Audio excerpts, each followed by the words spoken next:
Will an old Fort Lauderdale warehouse district become an arts district? Trendsetters wants the dated buildings near the railroad tracks between Sistrunk and Sunrise Boulevards to become the city's version of Miami's Wynwood Arts District, with cafes, galleries, and boutiques.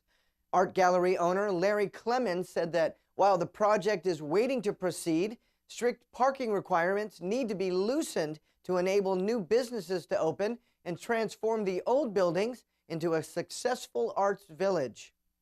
Need a good deal on a house? The city of Tamarack is selling 5 houses in its mainland's 10 community. Next week is the deadline to try and qualify to buy one of the homes, which range from 2 or 4 bedrooms. The fully restored homes are expected to sell between $100,000 and $160,000. The lottery deadline is 4 p.m. March 12th in Tamarack City Hall. The city spent $800,000 in federal funds to give the homes roof repairs, fresh paint, and electrical and plumbing updates, among other improvements.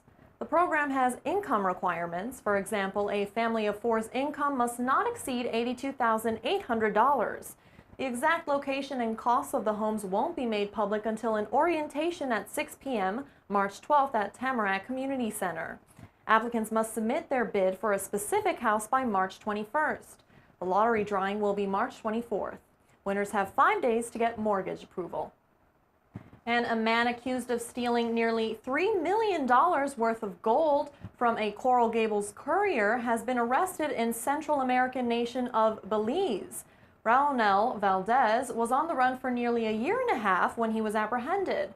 Valdez is considered responsible for the largest robbery in Coral Gables history.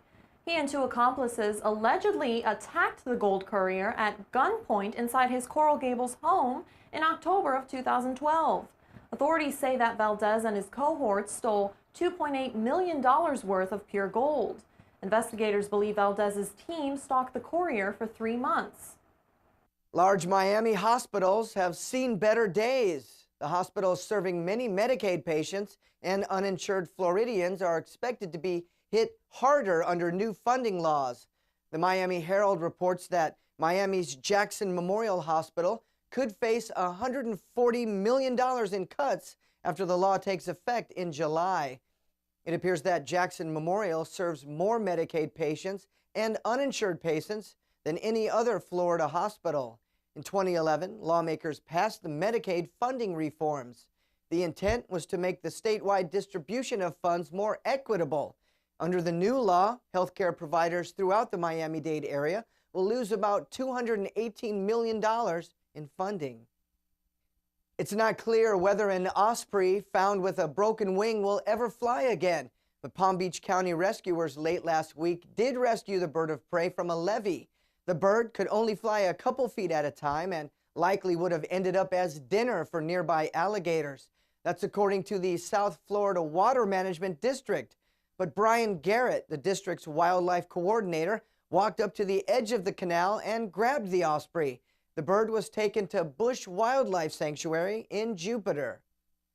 Some are calling it Pilates on steroids, but whatever you want to call this new version of a well-known exercise routine, it has arrived in South Florida. Word has it that the high-energy regimen performed on a Pilates-style machine can be very addictive. Classes for this new take on Pilates are offered at Core Evolution in Palm Beach Gardens, one of 4 large fitness locations in Florida. The program integrates resistance and counter-resistance exercises which target every muscle group in the body. State Farm Insurance is returning to Florida's insurance market. This announcement comes nearly 5 years after the company stopped writing new policies in the state. The Tampa Bay Times reports that State Farm was once Florida's largest private property insurer, but reduced its presence in the state in 2009 after failing to win the rate increases it desired.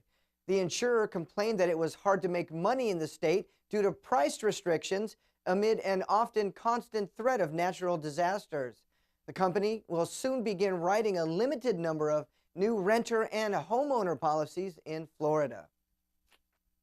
Grand Birch LLC has launched advanced sales at a planned 22-unit condo project overlooking the Intercoastal Waterway in Fort Lauderdale. The project, which has yet to be built, is called Privage, but you might want to check your bank account.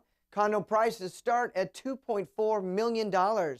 Sizes range from 3,000 to 4,500 square feet.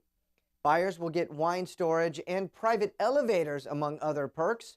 Construction is slated to start in September.